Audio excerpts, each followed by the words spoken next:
नमस्कार दोस्तों, स्वागत है आज की ऑनलाइन क्लासेज में। आज की वीडियो में हम रीट में पिछले वर्ष पूछे गए मैथ के क्वेश्चन देखने वाले हैं कि किस लेवल के प्रश्न अक्सर एग्जाम में पूछे जाते हैं। हमारा प्रथम क्वेश्चन है जो रीट एग्जाम 2022 में पूछा जा चुका है। समकोण त्रिभुज में सबसे लंबी भुजा कहलाती है। एक समकोण त्रिभुज होता है, उसमें जो सबसे लंबी भुजा वो क्या कहलाती है? आधार, कर्ण, लंब या उपरोक्त सभी। तो ये हमारा समकोण त्रिभुज है, इसकी जो सबसे लंबी भुजा क्या कहलाती है? तो हमारा राइट आंसर रहेगा कर्ण। बेसिक क्वेश्चन था, ए ऑप्शन हमारा राइट है। नेक्स्ट क्वेश्चन, पंचभुज के सभी अंत कोणों का योग कितना होता है? रीट एग्जाम में जो मैथमेटिक्स के बेसिक क्वेश्चन पूछे जाते हैं, क्योंकि 2 घंटे 30 मिनट में कुल 150 क्वेश्चन सॉल्व करने होते हैं, इसलिए बेसिक प्रश्न ही पूछे जाते हैं, डिफिकल्ट प्रश्न नहीं पूछते हैं। तो पंचकोण के सभी अंत कोणों का योग कितना होता है? 360 डिग्री, 500 डिग्री, 450 डिग्री, 540 डिग्री। हमारा राइट आंसर है ऑप्शन नंबर डी, 540 डिग्री। और त्रिभुज के अंत कोणों का योग कितना होता है? तो त्रिभुज के जो अंत कोणों का योग होता है वो होता है 180 डिग्री। और त्रिभुज के बाह्य कोणों का योग कितना होता है? तो वो होता है 360 डिग्री। प्रश्न में पूछा जा सकता है कि त्रिभुज के अंत कोणों का योग कितना होता है? तो वो होता है 180 डिग्री। बाह्य कोणों का योग 360 डिग्री होता है। इसी प्रकार जो पंचभुज के अंत कोणों का योग होता है वो होता है 540 डिग्री। नेक्स्ट क्वेश्चन, मूल बिंदु के निर्देशांक होते हैं। रीट एग्जाम 2022 में मैथ में यह प्रश्न पूछा जा चुका है। शिफ्ट 2 में यह प्रश्न पूछा था, मूल बिंदु के निर्देशांक होते हैं। तो हमारा राइट आंसर था ऑप्शन नंबर डी, 0,0। यह क्वेश्चन सबको आता होगा। मूल बिंदु के निर्देशांक 0,0 होता है। आपको कमेंट्स में बताना है कि एक्स अक्ष पर मूल बिंदु के निर्देशांक कितने होते हैं। एक्स अक्ष पर यह क्वेश्चन आपको कमेंट बॉक्स में बताना है। नेक्स्ट क्वेश्चन, हमारा चक्रवर्ती ब्याज का क्वेश्चन है। 10% चक्रवर्ती ब्याज पर 2000 रुपये कितने वर्ष में 2420 रुपये हो जाएंगे? जो ब्याज से संबंधित क्वेश्चन आते हैं उनमें से दो फॉर्मूले आपको याद रखना जरूरी है, एक चक्रवर्ती ब्याज का, एक साधारण ब्याज का। तो इसमें चक्रवर्ती ब्याज का फॉर्मूला पूछा गया है। तो 10% हमारी दर है, और इसमें जो हमारा मूलधन है 2000 है, और मिश्र धन है 2420 रुपये। इन मानों को हम फॉर्मूला जो मैं आपको दिखा देता हूँ, जो हमारा चक्रवर्ती ब्याज का फॉर्मूला होता है, इस फॉर्मूले में हम जैसे ये मान रखेंगे तो हमारा आंसर निकल जाएगा। तो जो हमारा फॉर्मूला है वो चक्रवर्ती मिश्र धन अपॉन मूलधन। इस फॉर्मूले में हमने दर, मूलधन और मिश्र धन का मान जैसे ही रखेंगे तो हमारे जो समय है 2 वर्ष निकल कर आ जाएगा। हमारा right answer option number A था, 2 वर्ष। नेक्स्ट क्वेश्चन, यदि एक पासे को एक बार उछाला जाता है तो 100 से बड़ी संख्या आने की प्रायिकता क्या है? आपको प्रायिकता से संबंधित प्रश्न पूछ जाएंगे रीट एग्जाम में। यानी एक पासे को एक बार उछाला जाता है, अक्सर एक बार उछाला जाता है, यही प्रश्न पूछा जाएगा, क्योंकि 2 बार उछाला जाएगा तो इसके परिणाम बहुत ज्यादा होंगे। तो एक पासे को जब सबसे 100 से बड़ी संख्या, क्योंकि 100 से बड़ी संख्या एक पासे में मूल अंकित 6 संख्या होती है, 100 से बड़ी संख्या कोई भी नहीं होती। तो हमारा राइट आंसर रहेगा ऑप्शन नंबर ए, 0। अगर 100 से छोटी संख्या पूछ जाती तो हमारी 5 होती, 1, 2, 3, 4 और 5। अगर पूछा जा सकता सम संख्या आने की प्रायिकता, विषम संख्या आने की प्रायिकता, ऐसे प्रश्न पासे से संबंधित बन सकते हैं। और इसमें प्रश्न पूछा जा सकता है कि एक पासे को उछाला जाता है तो 100 संख्या आने की प्रायिकता, तो 100 एक बार आया तो 100/100 यानी 1 राइट आंसर रहता।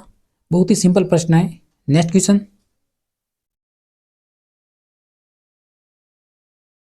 यह प्रश्न रीट में पूछा जा चुका है मैथ में, बहुत ही सिंपल प्रश्न है। दिए गए एक्स का हमें मान ज्ञात करना है, नॉर्मल प्रश्न था। तो इसमें देखिए इस एक्स का मान हमें ज्ञात करना है, बाकी जो 30 डिग्री दिया हुआ है, तो मूलतः जो यह मान 30 डिग्री है तो यही हमारा मान 30 डिग्री होगा। तो राइट आंसर है ऑप्शन नंबर बी।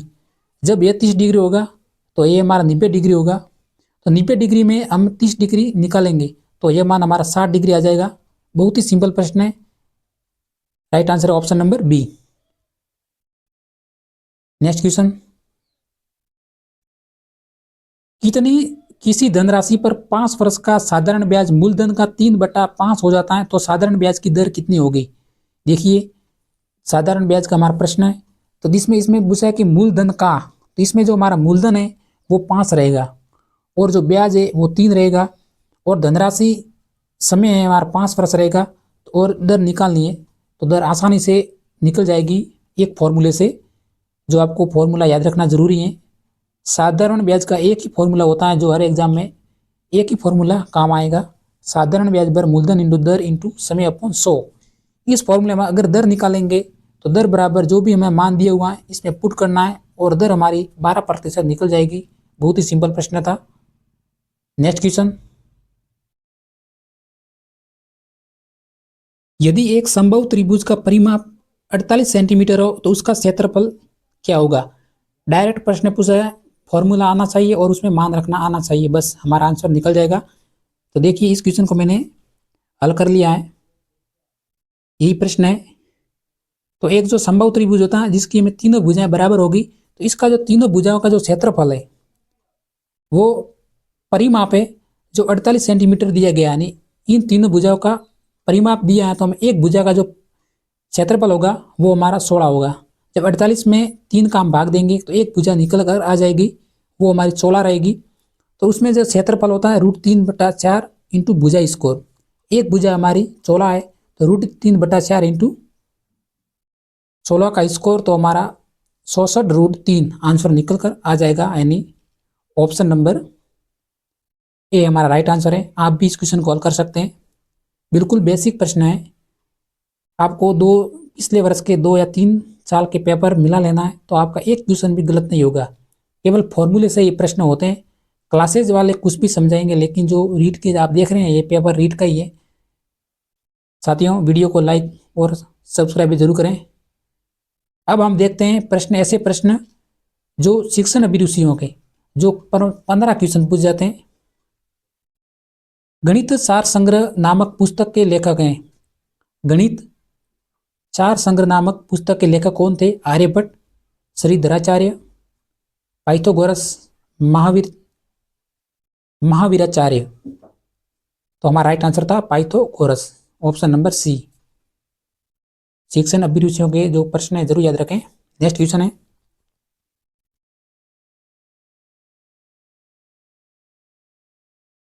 किस विधि में विशिष्ट से सामान्य की ओर जाते हुए हम गणित में सूत्रों की रचना करते हैं। देखिए इस प्रश्न में हमें किस विधि में विशिष्ट से सामान्य की ओर जाते हुए गणित में सूत्रों की रचना करते हैं। राइट आंसर बताइए। तो विशिष्ट से सामान्य मुख्यतः आगमन विधि होती है। आगमन विशिष्ट से सामान्य, जस्ट इसके उल्टा पूछा जाता कि सामान्य से विशिष्ट, तो हमारा निगमन आंसर राइट हो जाता। Right answer option number C. बिल्कुल बेसिक प्रश्न था और ये प्रश्न जरूर नहीं कि मैथ में ही पूछा जाता है, ये हिंदी में भी और संस्कृत में भी, अगर आपके जो भाषा सेलेक्ट की है उसमें भी इंपॉर्टेंट है, सब्जेक्ट में तो है ही। नेक्स्ट क्वेश्चन है, निम्नलिखित में से किसका ज्ञान चित्रकला में सर्वाधिक सहायक है। चित्रकला में सर्वाधिक सहायक है किसका ज्ञान, बताइए राइट आंसर।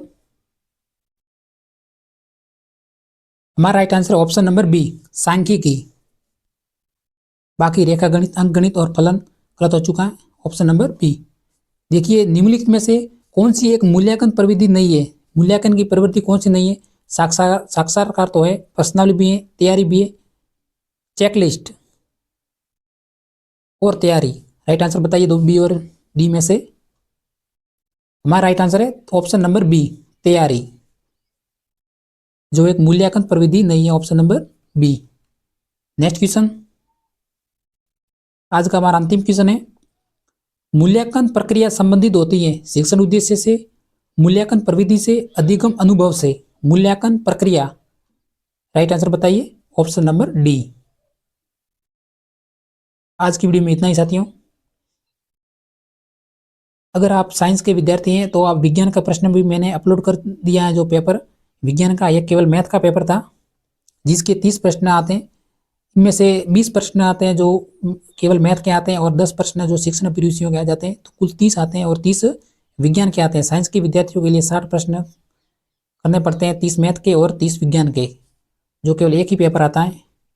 आज की वीडियो में इतना ही। अगर हमारा वीडियो अच्छा लगा हो तो एक सब्सक्राइब जरूर करना। तब तक मिलते हैं नेक्स्ट वीडियो में। जय हिंद।